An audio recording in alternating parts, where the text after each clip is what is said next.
chers conseillers population de Ourossogui, tagal ngettuɗen Allah en juulaniraa men Mouhammad mo jamme kisal ngoni e mum. Monsieur le maire min jettima no feewi e batu o kadi e kayitaji nolduɗa min ɗi mboɗo wawno wasde haalde par ce que adiɓe kam haalde ɓe hewɓe hen kaali caɗele Ourossogui wondi rafi Ourossogui wondi ñaw Ourossogui wondi ne wawno yonde mais goto fof ɓeydat. Monsieur le maire, aujourd'hui beaucoup de mairies aillent plus loin même. Beaucoup de mairies parlent de consultation populaire aujourd'hui, avec toutes les couches. Donc vous venez de dire que des expressions de besoins immigrés chefs de quartier, comme trop minoritaires par rapport aux couches des quartiers. Il y a des conseillers qui habitent là-bas. Hein? Donc nous on besoin de responsable du Halifa légal, ce bateau de Jordan légal, conseiller jiadi arabe do be vote budget tawtare. Mais bandam sire ja ali jodi wi tawa no hewbe tawiraka dum ni. Donc so wodi no beydarno parce que harma wi de nam ma ngona ton. Kono peut-être que ko jumre wala ko wasde fama muya mais no buri mujjude hande adno yar ko consultation populaire toutes les couches kala jiabe wuro ngo kala do kedi tawtere bato go fo adde yende mum dum ne buru mojjinde golle. Monsieur le maire sa ƴeewi kayit nelduɗa o ko heewi arino arti may haydara wala ka réaliser déjà ɓe kaali arti firti ko ha joni ara yimɓe ne kaala neɗɗo ne wawi joɗade dans ces 4 murs e PC mum winde ha heewaɗa imprimé mais ɓurɗo important ko wadde réaliser sur le terrain. C'est ça ce qui est important. Joɗade winde kayita ja heewa ene weeɓi mais ko wadde réaliser surtout avec ces projets namdi di kalis kewɗo. Mon problème ko hande ene foy ɗe gandi l'assiette fiscale de Ourossogui a des problèmes ɓe limite, c'est ça la réalité. Il faut aussi jaɓa assiette fiscale, il y a des problèmes jooɗi lebbine mo yoɓani yimɓe joom galleji en eɗen gandi salaire ko ɓeɗa représenté Sénégal e Fouta sa haali haala hande wiide sukaɓe yo pic adama fijji ma ñama kara cella. Ourossogui est malade. Ourossogui est malade. Police la salle, il faut réglementer la salle. Il faut qu'on se respecte aussi. Mais ngala jot tiaxat ado yimbe ki ligo yewo ko yaata jaa njukko ya golu men godde jido wade tiaxat yo hebe tiaga bado kulli lalade. Merci. Donc c'est dum benni wad réhabiliter les écoles, c'est bien beau mais wad création aussi de moñi parce que sukabe dana beydo il faut be kaldu musi population Ourossogui 90 on a une population wodi hen. Il faut penser à créer des écoles. Ça y est, école ma trouve les enfants, il y a 4, 5, voire 6 par stable. On va créer des écoles. Et l'éclairage public, densification, dans tous les quartiers, mais avec quel moyen? Nous avons un partenariat sur-sud, ou un fonds propre. Wala ko partenaire jogi da en moƴƴi aussi ça waɗi ko wayni kalna yimɓe to kalise ummoto par ce que Ourossogui koko yani hande ade probléme licenciement mbaɗɗa e kaali e martata hen ɗum ko an géri an andi wadde des changements affectation c'est pas ça qui importe yimɓe pour joɗade kaal le problème to woni safren ko en ko wuuro meɗen si jam probléme joɗɗen kaldin entre nous ndeglet ɓenɗen mais accude banggue mum ɓeydot tan paɗon koye 10 mois arrière de salaire. Allons-y. On cali accompagner les jeunes et les femmes. C'est bien beau. Quand il faut la femme, chaque année artérielle, mais ça n'a jamais eu la réalité du terrain. On a ça de faire. Il faut le faire. Il y a mon fait. On fait en 2024. Oui, non, comment on fait en 2024. On est au mois de novembre. Mais fait on aussi.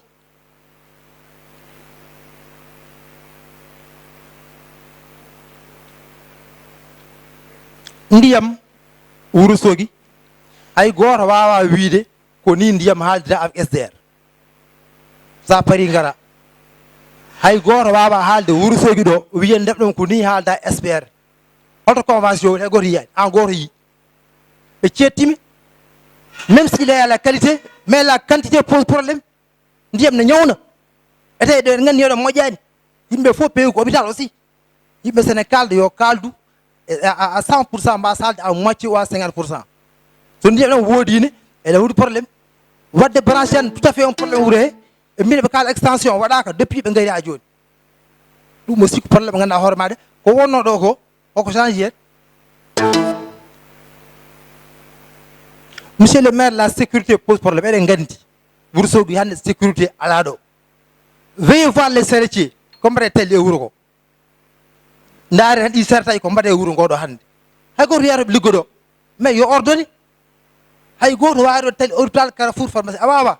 E bar ko mbela. E mbawonde wuro men, desna wuro meden. E de ngati mbad n'importe comment. Yo ngar be liggo. OK, nous sommes preneurs, mais yo ngone cadre normal aussi.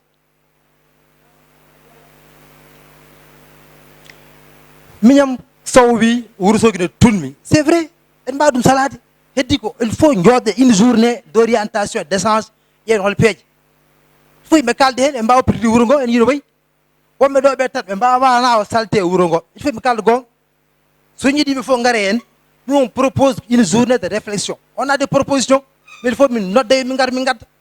On peut signer des conventions avec les IE comme un matin.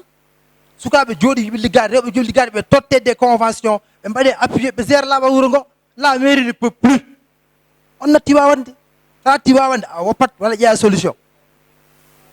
J'ai pas la responsabilité, je propose, mais le dernier mot lui revient. Je peux mettre des propositions, voilà. Pakasen, je l'avais dit ici, Pakasen a plié bagage depuis 4 mois. Heba nobe hebi mo hebani yo acci me ndeje Matam hebi logement et un poste santé à Nawel ou déjà nyanden Ourossogui do wonno en dani nabe je ndewne Pakasen je ko be gadante le PROPS 2 c'est pas PROPS, c'est PROPS 2 monsieur le maire. Je gère la communication dans la région de Matam du PROPS 2. Mettez PROPS 2.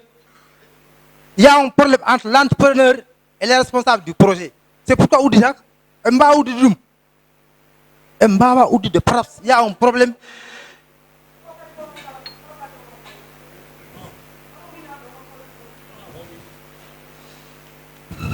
Je l'avais dit, mais on conseille à Rai. On ne peut pas comprendre que le marché de Ourossogui, janvier 1er à 30 décembre, on va compter 7 millions. L'argent dorme, l'argent voilà que sécurisé. 7 millions hier Ourossogui, janvier à décembre. On dit bon, on va ligar, c'est pas possible. Nous voulons bien contribuer.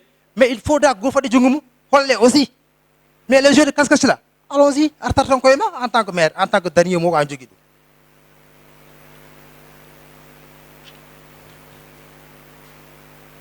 Donc, on ne peut pas comprendre Ourossogui na be ndiyam itte totte wobbe SDR en encaisse des postes mudu kadi yo metti kasum kadi ne walli hebi mais dudum woni wiere so be natti wawde be goppu yoɓe kalda yoɓe mbaɗa branché yoɓe mbaɗa extension mo mbino yoɓe cefra ndiyam ɗam so mbaɓe goppa ɗo duttour saɓi haali ndiyam mumen Allah jarama on jarama. Assalamu alaikum bandiraɓe.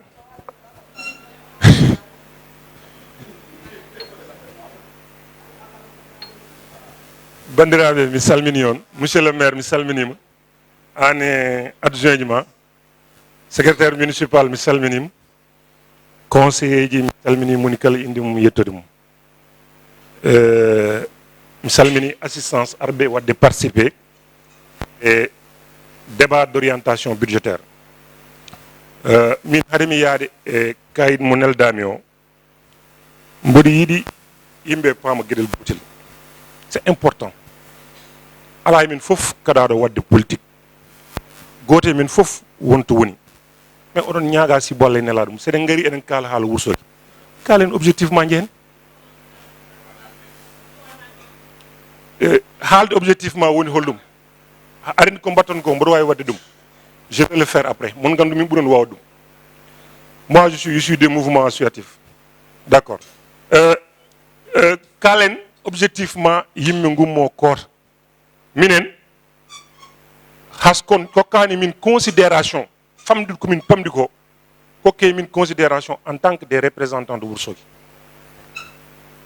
Ok min on considération en tant que Ourossogui naaɓe te onon haaloɓe ɗo ɓe fof hakkunde mawni amen bani amen rewɓe sen jalti ɗo hay goto mon jogata ko oɗo posture hay goto jogata ko oɗo posture kala to jiiɗa goɗɗo wiyata grand petit yimɓe jahen continue donc pourquoi aɗen ngara conseil municipal eɗen jogo posture par ce que gonɗen koye wadde politique par ce que gonɗen koye maire walla minen min ngala droit haalande maire yiyande amen est ce que on est obligé non mbimi est ce que nous on est obligé ko maire addi fof min mbiya ko gongo on n'est pas obligé on n'est pas obligé no mbirta ko gonga ni min ko noon mbawmi wiide le contraire parce que c'est la démocratie ɗo c'est l'expression libre expression hay goto fotan ɗiɗɗuɗo neɗɗo par ce que ene yiiɗi haalde yiyande mum laissez les gens parler s'exprimer librement ça yaɗani hen tu as une réflexion et tu parles et tu contredis tu apportes des preuves c'est très simple moi je vous invite les conseillers municipaux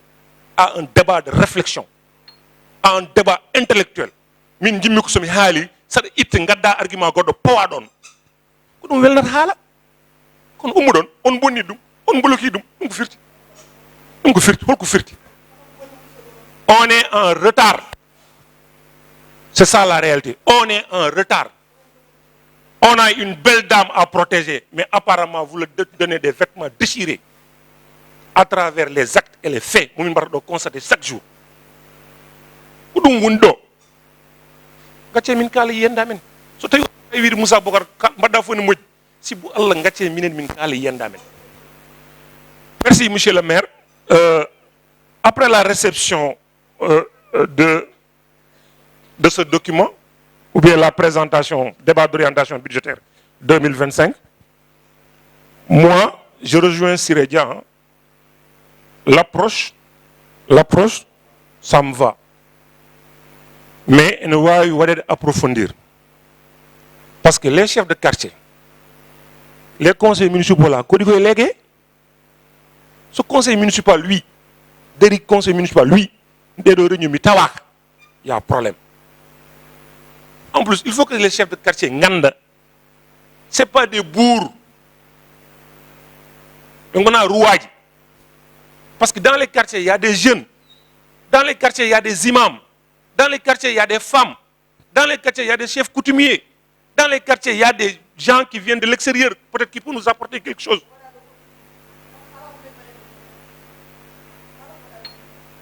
ça Paris me continue si tu termines je continue hein. Donc il faut que dans les quartiers il y a ces gens là faut de contribuer au développement Wourossogui mbaɗa un document gaddanami mbiyamin c'est les quartiers et constat mbaɗat ɗo la plupart ne sont pas au courant ko ɗum woni constat c'est ça la réalité l'autre réalité ƴeew moderne 2 oyo kamɓe ɓe cohli ko gueɗel gotel densification de l'éclairage public moderne 2 fof non mbimi non je parle de moderne 2 chef de quartier mum jooɗo dans une assemblée wiye sohli tan ko densification électricité publique quelle est la réflexion mbaɗat toon bandiraɓe est-ce que les gens ont parlé est-ce que les gens ont exprimé leurs besoins ko toon woni probléme o ko toon min kalat minen leegal pour no foti jooɗo joɗɗon e galle kon sappo e joyyi goto fof haala wi min jiiɗi ko densification l'éclairage public ɗum noon tan ce qui veut dire que la contribution c'est-à-dire les attentes de la municipalité ou bien du bureau municipal waɗa atteindre dans ce quartier là c'est pas atteint so tawi jeune uji jooɗo mbiye joɗɗe mbawat réfléchir sur leur avenir so tawi rewɓe jooɗo mbawat décider sur leur avenir so tawi mawɓe jooɗo imam uji jooɗo malgré les problèmes dans les mosquées mbawata wi tan ko densification de l'éclairage public ça pose problème un problème min mi wiyataɓe jooɗay kono mboɗo andi ça pose un problème de fond so ɗum ɗon ɓeni monsieur le maire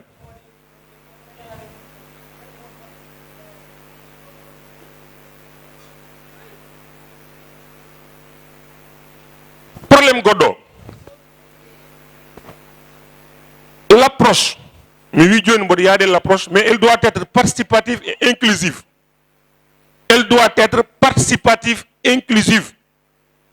hoto won approche chef de quartier jooɗo waɗe consulté Souleymane noddum téléphone walla winde note nelda non yo won participative inclusive goto fof adda hen yiyande mum ha moƴƴa il est possible aussi dans cette approche là mbimi monsieur le maire, les chefs de service au niveau du département, pourquoi ils ne peuvent pas participer à ces réunions-là? Pourquoi? Parce qu'ils sont là pour nous. Ils sont payés pour ça. Pourquoi Mbawa Arde, par rapport aux compétences de la mairie, qu'il propose quelque chose dans ces quartiers-là? Ça nous permettra de visibilité pour de yadj et que voilà d'oho. Ce que nous béni, monsieur le maire, dans tout le document, il y a des aspects bengarani. Je vais commencer par la jeunesse. La jeunesse de Ourossogui. Comment nous avons recensé comme on a des mines pour la commune?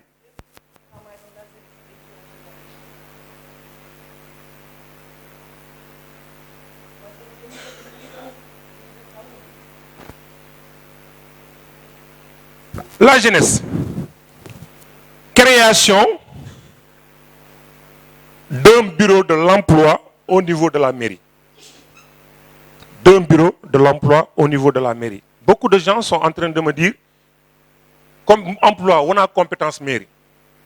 Mais si vous avez la loi d'orientation sur les PME au Sénégal, compétence au Adam Handre collectivité territoriale. La loi d'orientation sur les PME au Sénégal, la dernière Adam Handre collectivité territoriale. Pourquoi la mairie n'en profite pas? Parce qu'il y a des jeunes, ils ont des difficultés pour rédiger un CV. Il y a des jeunes, ils ont des difficultés pour rédiger une lettre de motivation. Il y a des jeunes, ils ont des problèmes pour auto-emploi. Comment rédiger un projet? Comment soumettre à un projet? Comment soumettre à des appels d'offres? Je pense que la mairie peut prendre ça en charge au niveau de la mairie. Donc, nous avons un bureau bien équipé et quelqu'un qui est dans ce domaine. On va accompagner. L'autre aspect de la jeunesse. Création d'un répertoire de compétences. Monsieur le maire. Création d'un répertoire de compétences de la jeunesse de Ourossogui. Répertoire de compétences, on recense compétences d'une jogi di fouf. L'université Cheikh Anta Diop, l'université Diourbel, kam fouf nganden bi. Bare dum une documentation. Ma wol len sur deux choses. Aujourd'hui, Ourossogui en train d'enregistrer l'arrivée de deux banques. Je donne un exemple. Ourossogui en train d'enregistrer l'arrivée de deux banques. Lora Bank, Cori Bank.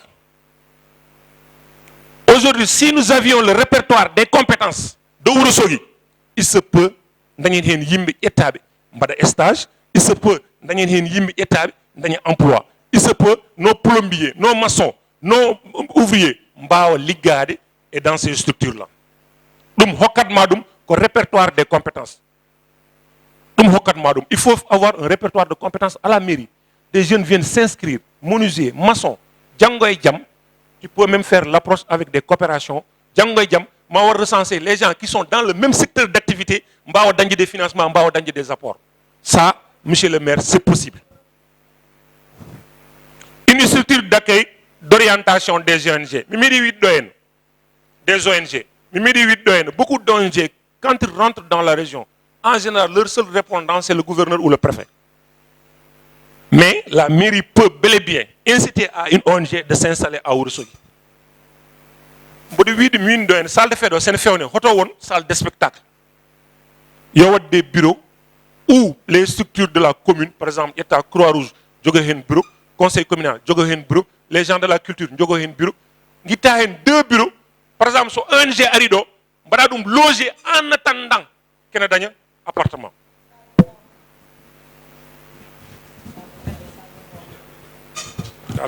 Ça peut être un diable. À famille. Donc, nous sommes de la jeunesse. Parce que l'ONG, quand tu l'accueilles, tu l'héberges, tu mets à la disposition des équipements. Django Jamson va te recruter, il va venir vers toi.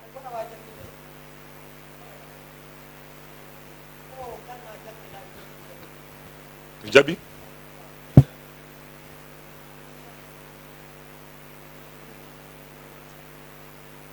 Merci beaucoup. Pour la jeunesse, mais un autre aspect. Les ASC. Les ASC.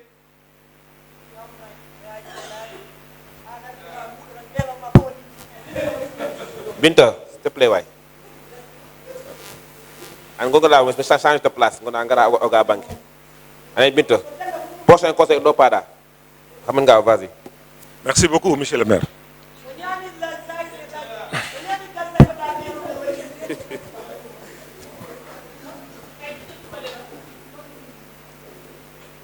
Binta faut changer Binta argay kole yato Binta dembo won yo change place Binta argay a jodo kole yato tan Binta argay.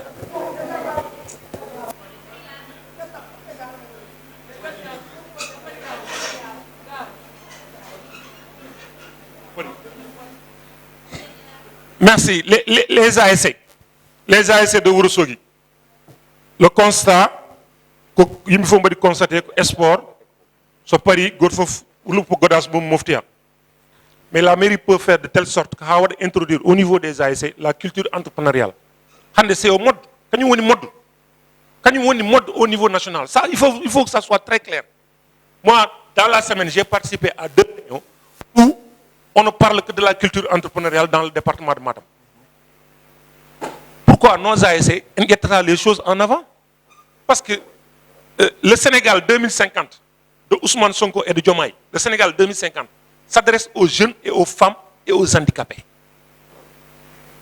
Calabao de comprendre, donc peut capter beaucoup de choses, soit au niveau des ONG, soit au niveau des structures de développement. Donc, maintenant, si tu as une disposition état pour Grey John, nous avons dit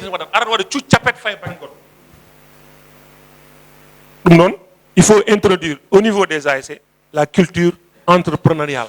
On va entreprendre dès maintenant, demain s'il y a des fonds à capter, on va capter. L'autre aspect de la jeunesse, et de la jeunesse de Ourossogui, on n'a pas un espace d'expression, d'écoute pour les jeunes. Je parle par exemple, ça dit une couche de la jeunesse, et une partie, c'est une partie handicapé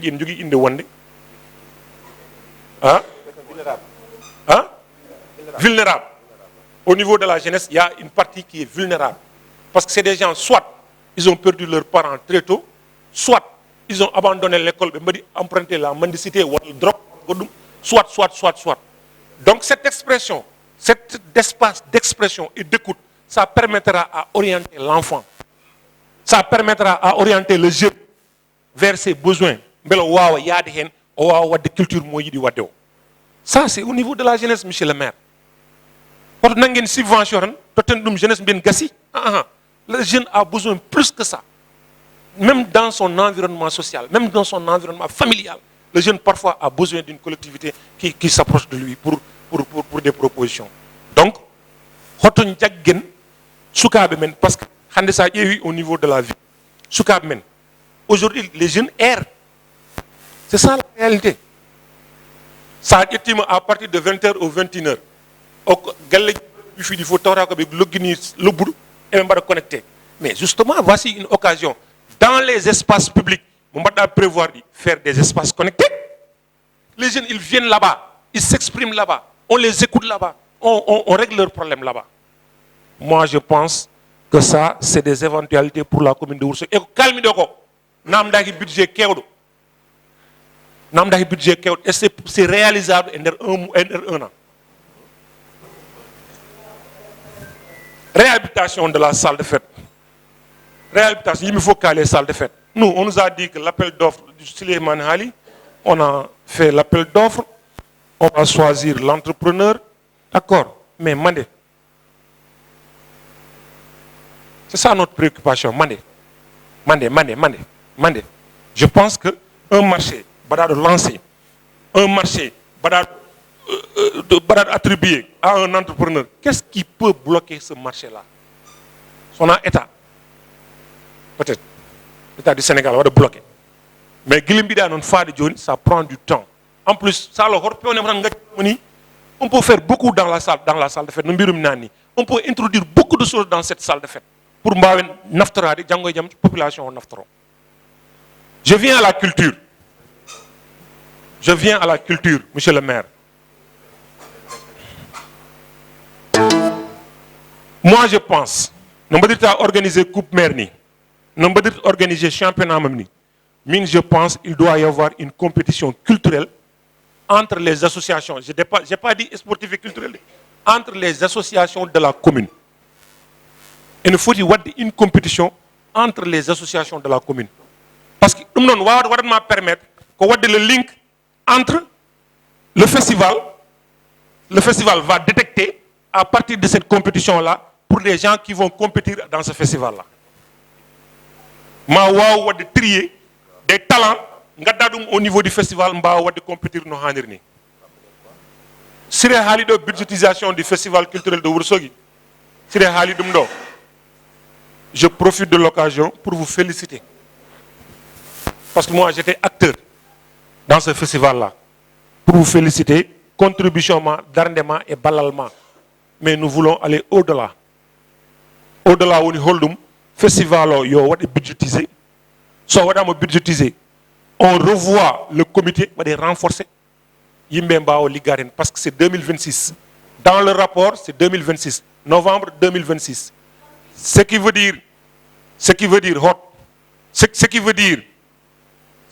tout simplement, déjà dans 2025, 3 choses, il faut régler le festival. Hein? 3 choses.